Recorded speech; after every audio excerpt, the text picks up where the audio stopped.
that sun feels good. It was raining like 15 minutes ago. And now we're almost blue sky. So I'm actually exploring Crownland today. And for those who don't know what Crownland is basically public land here in Canada that we are allowed to use. You can camp in the same spot for up to 3 weeks or 21 days.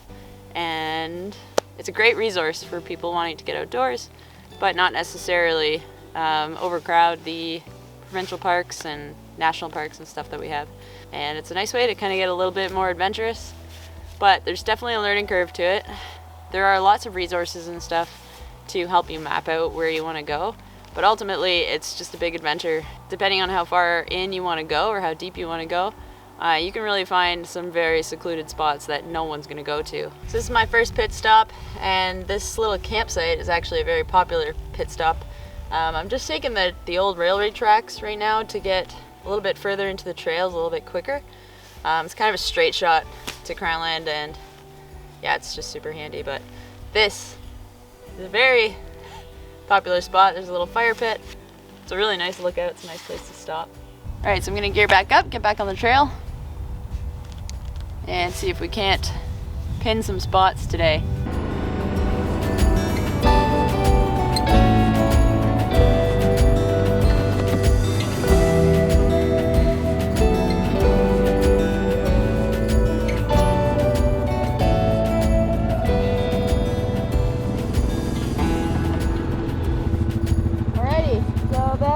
Just led right back to the tracks, so I'm right back where I started. Sometimes this happens.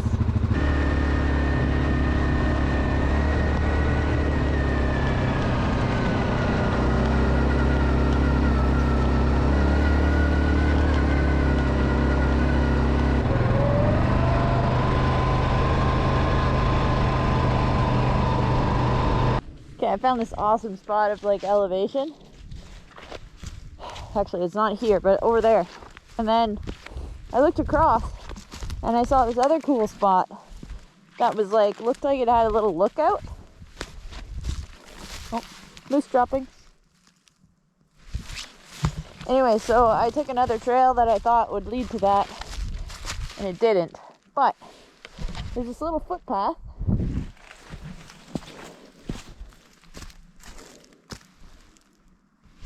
Looks more like a moose path, but anyway. And I'm thinking that this leads up to what I saw, so I'm gonna try and see what we can find. Probably should have left my helmet back there though. Whew. Okay, I think this turned out to be a bust. I'm just following a game trail, but and it gets thicker and thicker. These brambles. I saw some really cool spots on the way up to here. Like really nice hardwood forests with like no underbrush, which is a big bonus. We're gonna try and find a spot to pull off, make some coffee, chill for a second, and readdress the maps.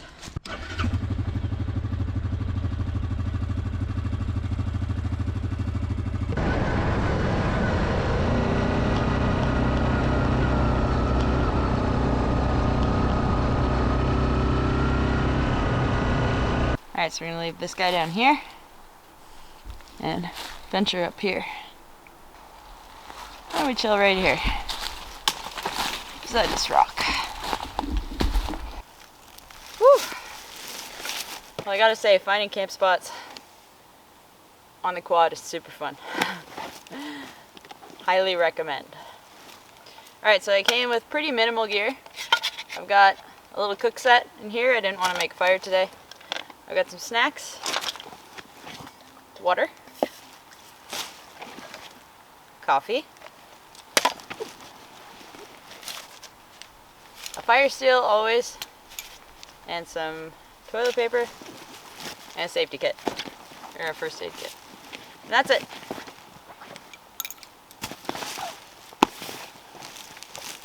And of course, my GPS, and in this pocket I've got a little Leatherman knife, multi-tool type thing, and that just stays with me. So, a little wet here. This Fjallraven bag actually comes with a sit at, which is convenient. Keep our butt dry.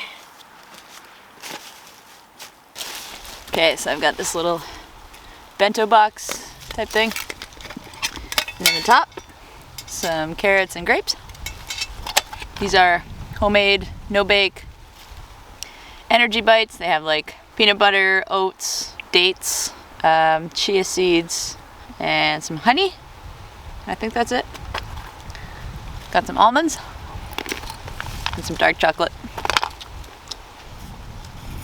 Alright, so in this guy, this is my Kid Products Titanium 750 ml cook pot. I love this thing. It's so light and just does the trick for everything. And it has a lid that fits. It's beautiful. Alright, and inside there, all nested perfectly, is a little butane fuel container, a foldable titanium spoon, and a small like titanium cook stove that goes on top of that. So that's what we're going to use today to make our coffee. And I've got just a liter of water representing some Fjallraven. When I bring the quad, you can bring some luxury items that are a little heavier, like a vacuum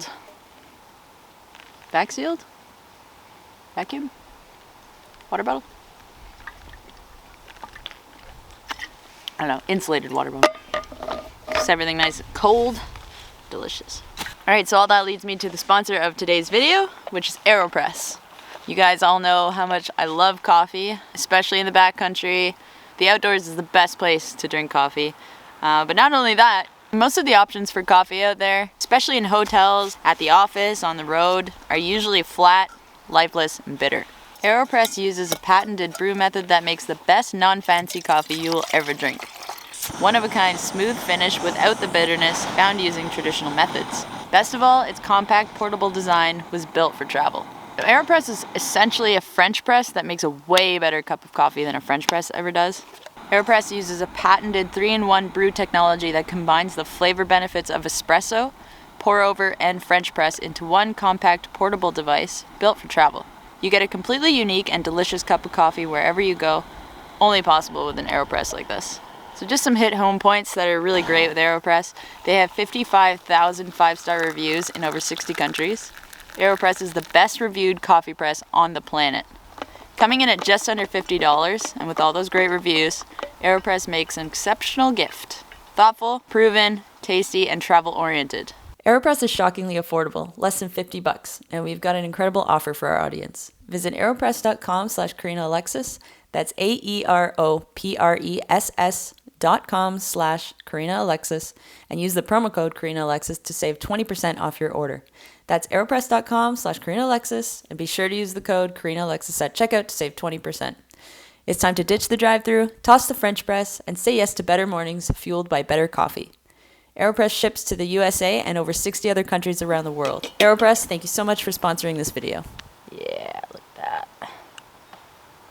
This is a really nice spot. We're up in high elevation, which is nice. There's lots of dead hardwoods around. Tons of firewood. The ground is pretty duffy, so that might be a problem as far as fire goes. But like, this rock situation is pretty cool. Might definitely be a potential camp spot. Okay, so I did mention I would kind of tell you guys my process on finding Crownland spots. But basically what you've seen so far is how I do it. I have my InReach Garmin GPS Maps 67i for InReach. It tracks where you've been, so you can't really get lost. You can just always follow your tracks back out. I also use the Gaia GPS app on my phone, which if you pre-download the area you're going to, it actually works phenomenal. And I've been using them both just to test them both out. In some cases where you don't have cell range, this is going to be your lifesaver because it's got the InReach capabilities. So I can actually send Brandon my location so he knows where I am and that's not something you can do with a cell phone. So pros and cons to both. Obviously this is way more expensive than like a phone app, but if you're just coming in here with a phone, if you lose cell range, you have no way to get in touch with anyone if you get hurt or something like that, or lost. And number two, like, it's nice to have kind of both, so you have two options. If I'm like really busy on the trail and I'm go, like this thing is not great for like looking around, so I'll use my phone for the looking around part. But this guy's tracking everything, and I have it for messaging and all that fun stuff. And anyways, I'm gonna go over this way more in a future video because I'm still learning it, so I'm not really great to ask about it right now, but I am learning it, and I am getting it all set up, and I'm learning how to like map courses and stuff that I want to try. Yeah, so this thing is awesome, but I definitely need to learn it more. Okay, so part of my process, before I even head out to go exploring at all on Crownland, number one is I find out where it is. I cross-reference 3 different websites to help me figure out like where the trails are, the like pinpoint locations of where Crownland is, because if you end up on somebody else's property, that's not a fun time. So if you're going out to Crownland, make sure you're on Crownland. Very, very important. So I'm going to give you the 3 references that I use. So I'll leave the links down in the description below, so make sure you go click them. The first one is the Crownland Use Policy Atlas. So that shows you where all the Crownland is, so you have to like kind of navigate it. There's all kinds of videos on how to navigate that website and how to figure out which parts are Crownland, which parts aren't. But essentially the yellow parts are Crownland. So that's the first one I use, is the CLUPA, or Crownland Use Policy Atlas. But what it doesn't have is good satellite imagery. So for that, I will cross-reference to find trails and kind of other information about the area itself and better pictures of the area, like satellite images. I'll use a website called Fish Online. It has one of the clearest satellite images that you can find, clearer than Google Earth, and you can zoom in a lot further. So if you're looking for like an open space or something, for sites that you kind of want to scout out, and you really don't know until you actually show up there, but they are places where you can pinpoint, put them on your map, put them on your GPS, and then go find that spot. The third reference I use is Google Earth. You can zoom in and like go to 3D mode where you can see kind of the elevation, and it just gives you like those 3 together will give you a really idea of what you're getting yourself into. And in conjunction with that, I use either my GPS or the one on my phone. I will pre-download the area that I'm going to go to, and I will actually mark waypoints as coordinates on where the Crownland starts, so I know that I'm on Crownland, where it ends, and stay within that area. Yeah, and then once you get out there and explore, and like you can also kind of look at spots and you're like, maybe I want to check that out. Well, get the coordinates, mark the location on your phone or on your GPS, and just mark it down as a spot you want to check out or scout out. You'll get there and you'll either be thrilled that you found a spot or not, and you move on to the next one. You do find spots that you didn't seek out ahead of time, then mark them on your GPS when you get there. It'll mark a waypoint, and then you know how to get back there. So these are little tips and pointers. The best part about Crownland is that you're not going to the same spot as everybody else, because in Algonquin Park and stuff, like, you're always seeing people. There's no like, don't get me wrong, Algonquin is amazing and I love it, and it definitely has its place. When we want to do like a kick-ass canoe trip, like, Algonquin's the place. But for things like just trying to get away from people and going to places that aren't so overrun, Crownland's awesome for that, because you can scout out places and put in the extra time and effort to find those little gems that nobody else knows about. There's just so much to explore out here. You can easily find a spot where no one else is going to find you. Super cool. If you guys want more information on that, I'm also going to leave some more links below to some videos where I learned how to use and find Crownland. Pine Martin has a great video on it, so I'll try to link that below. And also Lost Lakes. John has a great video on it as well, so I'll mark those below so you can check that out as well. Toss all this stuff back in there.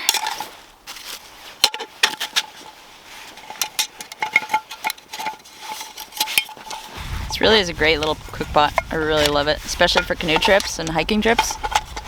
Super lightweight, everything stashes, and that's everything you need to cook right there. Awesome.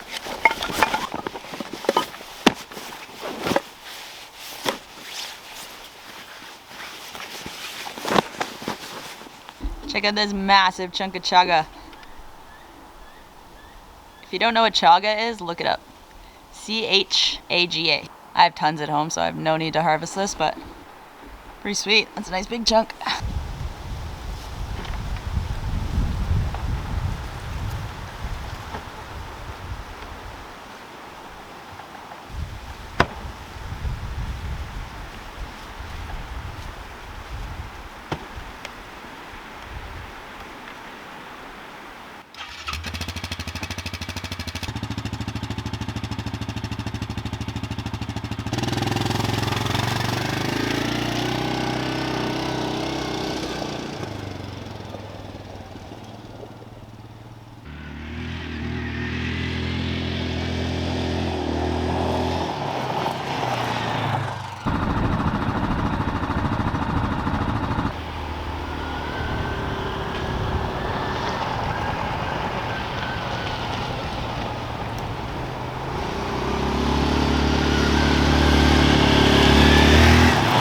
Found our way back to the pipeline, and we got a little ways to go on here, and then we're back on the road and back home.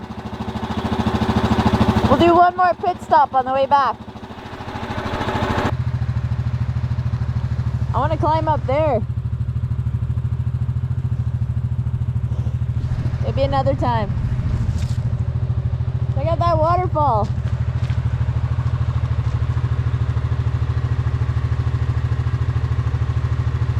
Alright guys, well I'm going to end the video here. I want to thank you all so much for watching. Thank you for being here. We'll see you in the next video.